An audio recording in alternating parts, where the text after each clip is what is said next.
निर्मितीसाठी pump storage धाटणीच्या प्रकल्पासाठी महाराष्ट्र शासन आणि NTPC, Welspun new energy, NHPC, renew hydro power, THDC India, Torrent power, Adani green energy या कंपन्यांशी महायुती सरकारने नुकतंच सामंजस्य करार केला।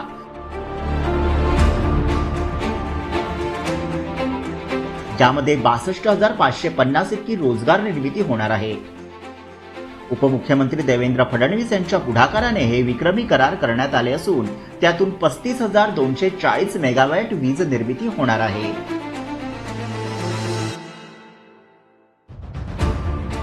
राज्यातील या प्रकल्पांमध्ये सुमारे 1,88,750 कोटी रुपयांची गुंतवणूक, तर राज्यात 2030 पर्यंत 50% वीज निर्मिती ही नैसर्गिक ऊर्जा स्रोतांमधून होणार आहे। या करारामुळे शाश्वत वीज निर्मिती आणि अर्थव्यवस्था वाढीस मोठा हातभार लागणार आहे।